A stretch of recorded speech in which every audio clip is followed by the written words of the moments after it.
Assalamualaikum warahmatullahi wabarakatuh.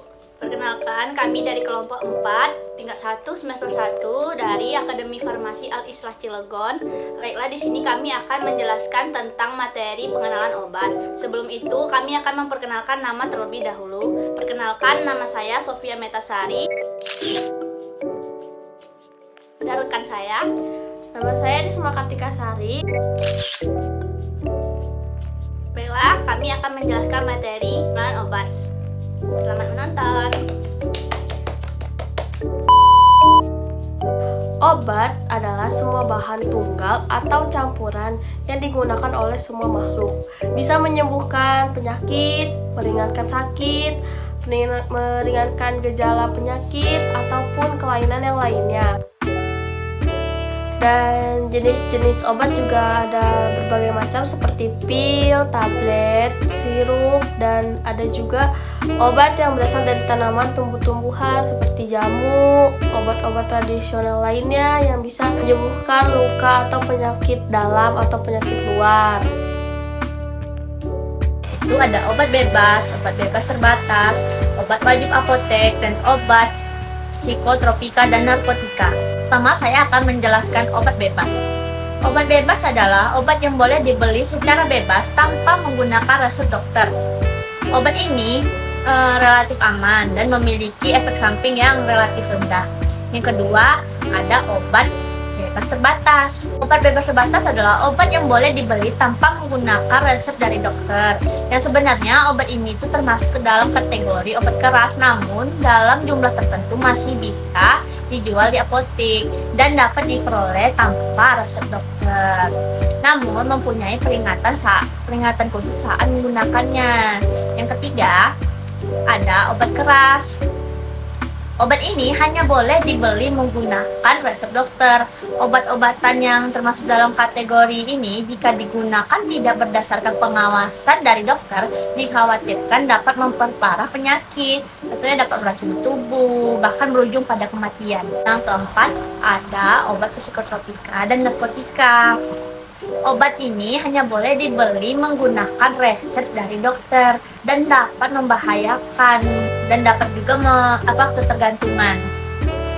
Psikotropika ini adalah zat yang dapat menurunkan aktivitas otak atau merangsang susunan syaraf pusat dan menimbulkan kelainan perilaku disertai dengan timbulnya halusinasi, ilusi, gangguan cara berpikir, dapat menyebabkan ketergantungan juga.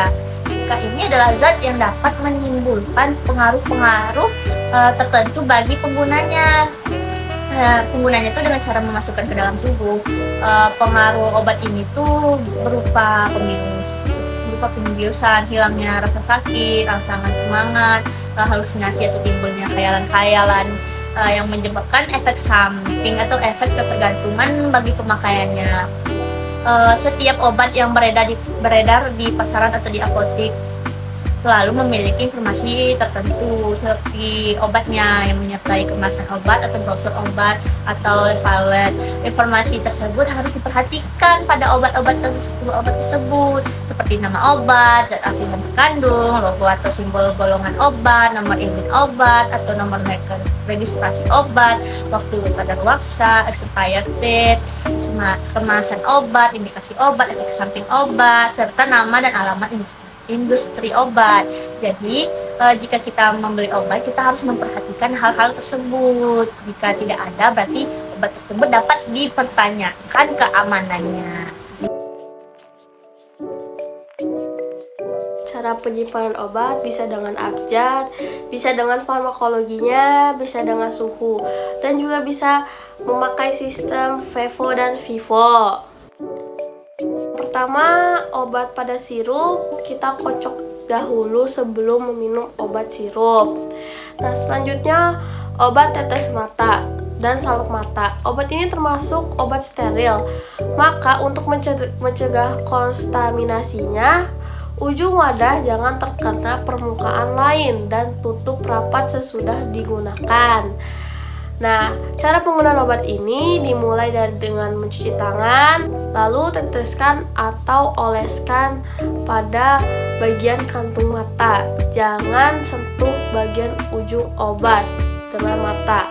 Tutup selama 1-2 menit dengan menekan pangkal hidung. Nah, setelah digunakan, tutup obat dan rapat. Setelah itu cuci tangan.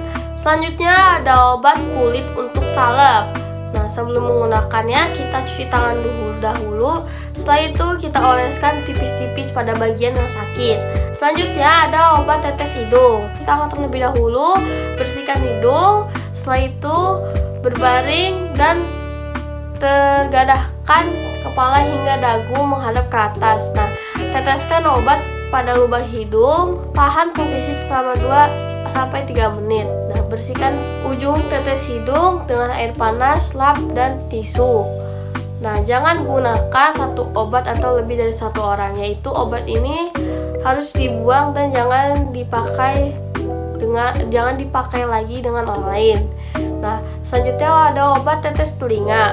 Nah, ujung wadahnya tidak boleh terkena benda lain agar tidak terkontaminasi. Cuci tangan terlebih dahulu, miringkan kepala dan teteskan obat telinga ke telinga yang sakit.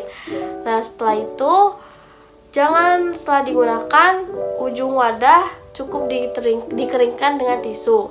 Dan yang terakhir, suppositoria. Nah, suppositoria ini obat yang bisa dimasukkan lewat vagina atau anus. Cuci tangan terlebih dahulu.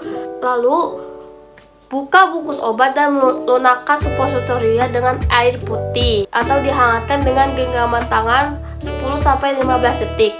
Nah, ambil posisi berbaring dengan memeluk guling, masukkan suppositoria ke dalam anus dengan jari. Setelah obat dimasukkan, rapatkan kedua kaki, pertahankan posisi tersebut hingga 5 menit. Lalu kemudian cuci tangan. Peredaran obat di Indonesia ini bisa melalui perdagangan besar farmasi, lalu diedarkan di apotek, rumah sakit, klinik, dan toko obat berizin. Itulah hasil dari materi pengenalan obat yang telah kami jelaskan. Lebih dari kurang kami mohon maaf. Assalamualaikum warahmatullahi wabarakatuh.